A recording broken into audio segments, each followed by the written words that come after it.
नमस्कार दोस्तों, आप सभी का स्वागत है आपके अपने YouTube चैनल मैथ सर्कल के अंदर। दोस्तों, आज हम सीखेंगे किस प्रकार एक त्रिकोणमितीय अनुपात दिए रहने पर अन्य त्रिकोणमितीय अनुपात को निकाला जाता है। तो ये सब सीखने के लिए वीडियो के अंत तक बने रहिएगा। तो यहाँ पर ध्यान दीजिए, हमारे सवाल के जरिए समझते हैं। सवाल क्या है हमारा, यदि साइन ए बराबर 3/4 है तो हमें कोस ए और टेन ए के मान ज्ञात करने हैं। ठीक है, तो यहाँ पर आप देख सकते हैं साइन ए बराबर हमें कितना दिया गया है, 3/4 दिया गया है। तो हम यहाँ पर देखते हैं कि हमें यहाँ पर लिख लेते हैं, दिया है क्या दिया है कि साइन ए बराबर कितना दिया गया है, हमें 3/4 दिया गया है। ठीक है, और हम जानते हैं कि किसी भी त्रिकोणमितीय अनुपात में या फिर आप कह सकते हैं किसी भी समकोण त्रिभुज के अंदर जो साइन थीटा का मान होता है वो कितना होता है, साइन थीटा बराबर क्या होता है, लंब बटा कर्ण होता है। ये सब हम जानते हैं, लंब बटा कर्ण होता है। अब लंब और कर्ण की पहचान हमें समकोण त्रिभुज में करती है। मैं आपको पहले ही बता देता हूँ। देखिए, हमारे पास जितने भी त्रिकोणमितीय अनुपात है, sine theta, cos theta, tan theta, cot theta, sec theta and cosec theta, ये सब एक समकोण त्रिभुज के ऊपर आधारित है। मैंने आपके सामने एक समकोण त्रिभुज बना दिया है। तो यहाँ पर आप देख सकते हैं भुजाओं की पहचान कैसे करेंगे। तो ये जो समकोण होता है, समकोण के सामने वाली भुजा सदैव क्या होती है, कर्ण होती है। ये बात हमेशा हमेशा ध्यान रखिएगा, समकोण के सामने वाली भुजा कर्ण होती है। और यहाँ पर ध्यान दीजिए, ए कोण लिया गया है तो एक क्या कोण ऊपर है, और जिस कोण की बात करेंगे उस कोण के सामने वाली भुजा क्या होगी, यहाँ पर लंब हो जाएगी, और बची वो अपने आप में क्या हो जाएगी, आधार हो जाएगी। ठीक है, उम्मीद है कि आप ये पहचान आसानी से कर लेते हैं। तो यहाँ पर आप देख सकते हैं लंब कौन सा हो जाएगा, यहाँ पर बीसी हो जाएगा, और हमारा कर्ण क्या हो जाएगा, आपका एसी हो जाएगा। ठीक है, इतना हो जाएगा। अब हम ये क्या करेंगे, हमें दिया क्या है, साइन ए बराबर 3/4 दिया है। तो आप यहाँ से तुलना कर सकते हैं कि लंब कितना हो जाएगा आपका 3 और कर्ण कितना हो जाएगा 4। चूंकि ये क्या है, आपके अनुपात है, तो अनुपात में हमेशा कॉमन संख्या कट जाती है। तो हम यहाँ पर जो कॉमन संख्या है उसको के मान लेते हैं, और उसके अनुसार हमारा जो इस त्रिभुज में जो हमने ये त्रिभुज बना रखा है, इसमें जो ये लंब हो जाएगा, माना जो हमारा लंब हो जाएगा वो कितना आ जाएगा, 3 ना होकर हम क्या मान लेंगे, 3 के मान लेंगे कि वो संख्या है जो अनुपात लेते समय कट जाती है। ठीक है, माना 3 के हो जाएगा।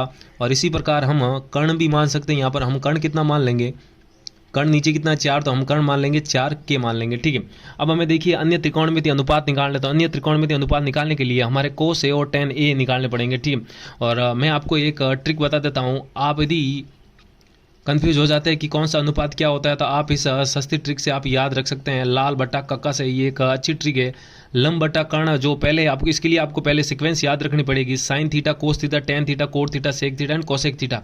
तो लंब बटा कर्ण यहाँ पर सेक साइन थीटा हो जाएगा, आधार बटा कर्ण कोस थीटा हो जाएगा, लंब बटा आधार टेन थीटा। फिर उल्टा चलना है, आधार बटा लंब हो जाएगा कोट थीटा, कर्ण बटा आधार सेक थीटा एंड कर्ण बटा लंब हो जाएगा आपका कोसेक थीटा। ठीक है, यहाँ पर हमने देखिए लंब आ गया, कर्ण आ गया। अब हमें यहाँ पर कोस ए निकालना है, यानी कि कोस थीटा निकालना है, आधार बटा कर्ण निकालना है।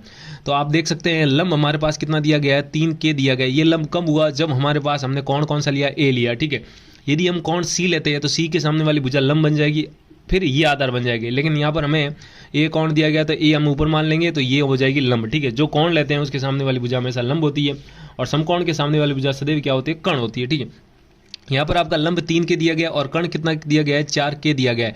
चूंकि आधार अभी भी क्या है, गायब है, तो हमें आधार निकालना पड़ेगा।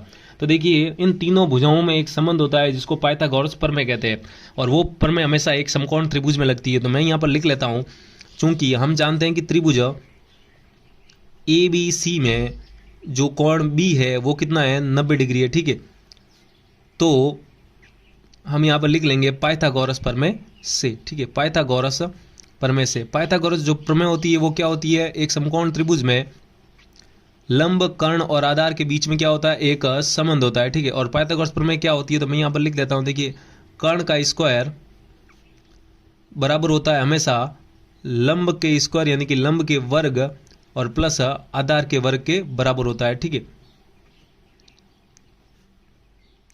आधार के वर्ग के बराबर। तो इस त्रिभुज में हम इनमें मान रख देंगे, और यहाँ से हमारी ये जो अज्ञात भुजा यानी कि आधार है ये यहाँ से निकल आएगा। ठीक है, तो यहाँ पर आप देख सकते हैं कर्ण कितना दिया गया है, यहाँ पर आप देख सकते हैं कर्ण क्या है हमारे पास, एसी। तो हम यहाँ पर लिखेंगे एसी का स्क्वायर बराबर लंब कितना है हमारे यहाँ पर बीसी है, तो हम लिख लेंगे बीसी का स्क्वायर प्लस आधार हमारे पास क्या है, ए बी। तो हम यहाँ पर लिख लेंगे ए बी का स्क्वायर। ठीक है, अब यहाँ पर सभी के बारी बारी से क्या कर देंगे, मान रख देंगे, और मान रख के हम इसको सरल कर लेंगे। तो यहाँ पर AC देखिए कितना है, 4K है, तो हम यहाँ पर लिख लेंगे 4K का स्क्वायर बराबर BC कितना हमारे यहाँ पर 3K, तो 3K का स्क्वायर प्लस AB क्या है, आधार, और यही हमें अज्ञात है, तो यही हमें ज्ञात करना है। ठीक है, तो इसको ऐसा का ऐसा लिखिए, AB स्क्वायर यहाँ पर आप देख सकते हैं 4k का स्क्वायर जो कि हो जाएगा वो कितना हो जाएगा, 4k का स्क्वायर 16k स्क्वायर बराबर 3k का स्क्वायर हो जाएगा आपका 9k स्क्वायर, ठीक है। और प्लस AB का स्क्वायर क्या हो जाएगा, AB का स्क्वायर ही रहेगा। ये प्लस का 9 इधर आते कितना हो जाएगा माइनस का, तो 16k स्क्वायर और ये हो जाएगा माइनस का 9k स्क्वायर और बराबर क्या है आपका AB स्क्वायर है, ठीक है, AB का होल स्क्वायर, ठीक है। तो इसको मैं ऐसा भी लिख सकता हूँ, यहाँ पर आप देख सकते हैं, इसको मैं पलट देता हूँ तो यहाँ से देखिए AB का स्क्वायर, ऐसे पूरे समीकरण को पलट दे सकते हैं आप, तो AB का स्क्वायर और 16k minus 9k, 16k minus 9k कितना हो जाएगा आपका 7k स्क्वायर, ठीक है। अब यहाँ पर हमें AB का मान चाहिए, जबकि हमारे पास आया क्या AB स्क्वायर आया, तो हम यहाँ पर क्या कर लेंगे वर्गमूल करने पर, तो यहाँ पर हम लिख लेंगे वर्गमूल करने पर, ठीक है। वर्गमूल से क्या होगा, ये स्क्वायर यहाँ से हट जाएगा, ठीक है, तो यहाँ से स्क्वायर हट जाएगा, तो हम यहाँ पर लिख लेंगे अंडरवुड AB का स्क्वायर बराबर हो जाएगा वर्गमूल 7k का स्क्वायर, ठीक है। तो यहाँ से देखिए ये से ये कट जाएगा, तो यहाँ से AB आज़ाद हो जाएगा, तो हमें यहाँ पर एक लाइन खींच लेता हूँ और बाकी का भाग हम इधर कर लेते हैं। ऐसे जो AB का मान आएगा, AB बराबर कितना हो जाएगा, आप देखिए अंडरवुड 7 तो 7 बचेगा, जबकि k स्क्वायर के ऊपर भी वर्गमूल लगाया तो k स्क्वायर बाहर आ जाएगा, वो कितना हो जाएगा आपका अंडरवुड 7k हो जाएगा, ठीक है।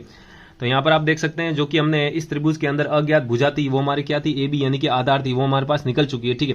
अब देखिए हमें जो मान पूछे हैं वो हमें cos A और tan A के पूछे हैं, ठीक है।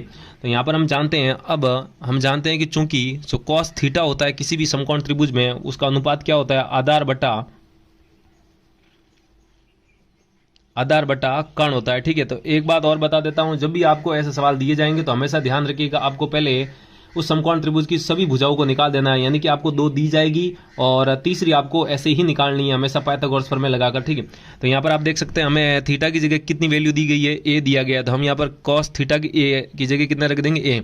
अब जब cos A ये लिया है तो इसके सामने बोल जाइए लंब बन जाएगी और ये क्या बन जाएगी आधार, और ये क्या बन जाएगी कर्ण बन जाएगी, ठीक है। तो यहाँ पर आधार देखिए, आधार क्या है AB, तो मैं यहाँ पर लिख लेता हूँ AB और बट्टा में कर्ण कितना है आपका AC, तो यहाँ पर लिख लेता हूँ AC, ठीक है। यहाँ पर cos A बराबर AB बटा AC हो जाएगा, और AB बटा AC इस त्रिभुज में जो AB का मान आया वो कितना आया अंडरवुड 7k बटा में जो कर्ण है, कर्ण कितना है यहाँ पर आप देख सकते हैं 4k, तो यहाँ पर लिख लेंगे 4k, k से k एक बार कट जाएगा और यहाँ से जो मान आएगा वो कितना आएगा अंडरवुड 7 बटा 4, और यही हमारा क्या हो जाएगा आंसर, यानी कि cos A का मान हो जाएगा। इसी प्रकार आप tan A का भी निकाल सकते हैं। हम जानते हैं चूंकि tan थीटा का जो किसी भी समकोण त्रिभुज में अनुपात होता है वो होता है भुजाओं का अनुपात लंब बटा आधार होता है, ठीक है। क्या होता है आपका लंब बटा आधार होता है, ठीक है। तो अब यहाँ पर आप देख सकते हैं हमें tan थीटा में A रखा गया, क्या रखा गया, A रखा गया। तो आप देख सकते हैं यहाँ पर ये देख सकते हैं tan A की जगह कितना A रखा गया, तो हम यहाँ पर भी क्या करेंगे थीटा की जगह कितना रख देंगे A रख देंगे, ठीक है। तो यहाँ पर आप देख सकते हैं tan A बराबर इस त्रिभुज के अंदर अगर लंब की बात करें तो लंब क्या हो जाएगा यहाँ पर BC और आपका आधार क्या हो जाएगा AB। तो यहाँ पर मैं लिख लेता हूँ BC बट्टा कितना हो जाएगा AB हो जाएगा, ठीक है। यहाँ से आप देख सकते हैं BC की वैल्यू कितनी है यहाँ पर 3k है, और AB की वैल्यू अभी हमने फाइंड आउट की, हमें कितना आया है अंडरवुड 7k आई है, ठीक है। तो k से k यहाँ से भी कट जाएगा, तो यहाँ पर इसका मान कितना आ जाएगा 3 बट्टा अंडरवुड 7, और यही हमारा क्या हो जाएगा tan A है। तो यही हमारा cos A हो जाएगा, यही हमारा tan हो जाएगा। तो उम्मीद करता हूँ कि किस प्रकार मैंने इस सवाल को सरल किया है। एक त्रिकोणमितीय अनुपात दिए रहने पर अन्य त्रिकोणमितीय अनुपात किस प्रकार ज्ञात किए जाते हैं, तो उम्मीद है आपको समझ में आया होगा। समझ में आया तो वीडियो को जरूर लाइक कीजिए, अभी तक चैनल को सब्सक्राइब नहीं किया तो वीडियो को नीचे जो लाल बटन उसको दबाइए, उसके पास वाली घंटी भी दबाइए, ताकि ऐसे ही बेसिक कॉन्सेप्ट से जुड़ी वीडियो आपके साथ नोटिफिकेशन आ सके। तो आज के लिए इतना ही रखते हैं, जल्दी मिलते हैं हम एक और ऐसे ही एक बेसिक कॉन्सेप्ट के साथ, तब तक के लिए जय हिंद।